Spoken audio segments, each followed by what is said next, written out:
아이를 맞을 준비가 되셨다고요? 기다림이 길어지는 순간 꼭 도움되는 정보만을 쏙쏙 골라서 알려드립니다.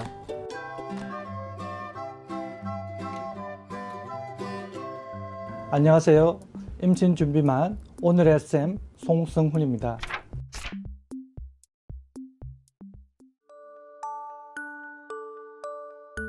정상적인 가임기 남성의 사정에는 굉장히 많은 숫자의 정자가 정상적으로 배출되게 됩니다. 하지만 사정액 내에 정자가 전혀 없는 상태를 무정자증이라고 할 수 있습니다. 무정자증은 크게 고안에서 정자가 정상적으로 만들어지지만 정자가 배출되는 통로가 막혀서 생기는 폐쇄성 무정자증과 정자가 배출되는 통로는 이상이 없지만 고안에서 정자 자체가 생성되지 않아서 발생하는 비폐쇄성 무정자증을 나눌 수 있습니다.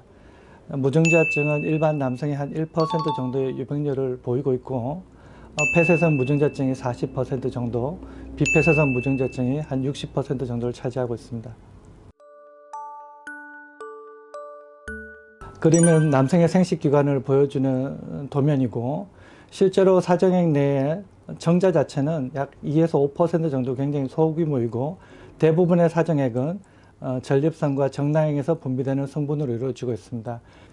폐쇄성 무정자증이 고안에서는 정상적으로 정자가 만들어지는데 이전에 부고안염과 같은 염증성 질환을 앓았거나 아니면 서해부 수술 아니면 선천적으로 정자가 배출되는 정관 자체가 잘 만들어지지 않는 경우도 폐쇄성 무정자증이 발생할 수 있습니다.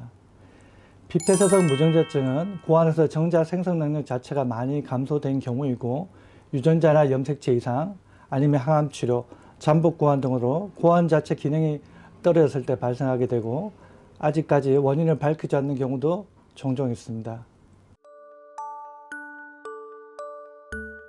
드물게 고안 주위에 이렇게 혹이 있거나 통증이 있어서 병원을 내원해서 검사해서 무정자증이 발견되기도 하지만 대부분 무정자증의 경우는 특별한 증상이 없습니다. 따라서 가임기 남성에서는 결혼 전에 조기에 가임력 검사를 해보는 것이 중요합니다.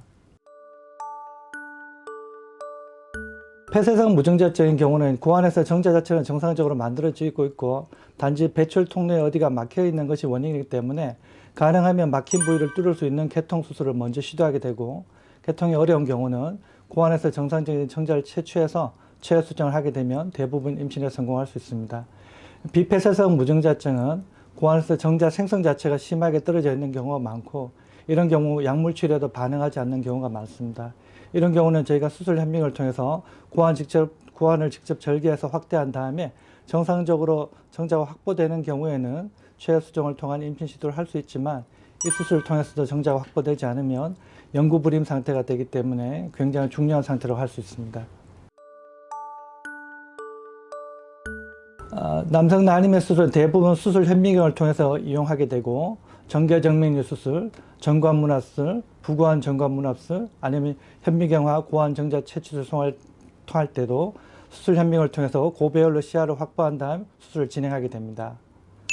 이 그림은 정관문합술을 시행하는 사진을 보여주는 것이고 정관을 확대해서 굉장히 가는 실을 통해서 미세한 정관을 연결해주는 수술을 하고 있습니다.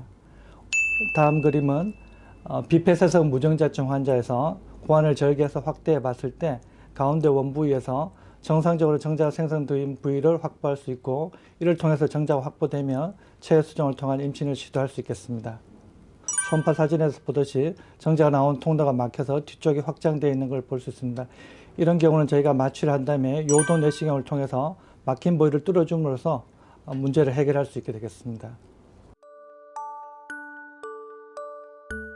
무정자증이 발생하는 자체를 예방하기는 어렵습니다. 그렇기 때문에 가능하면 증상이 없더라도 가임력 검사를 조기에 해보는 게 좋고 평소에 금연, 뜨거운 사우나 피하기, 규칙적인 운동, 충분한 영양 섭취 등을 하는 것이 남성의 가임력을 개선시킬 수 있는 생활 습관이라고 할 수 있겠습니다. 오늘은 무정자증에 대해서 알아봤습니다. 임신에 대해서 고민이 있거나 궁금증이 있다면 바로 댓글창에 질문과 하고 싶은 말을 남겨주십시오. 그리고 구독과 좋아요도 잊으시면 안 됩니다. 다음 시간에 뵙겠습니다.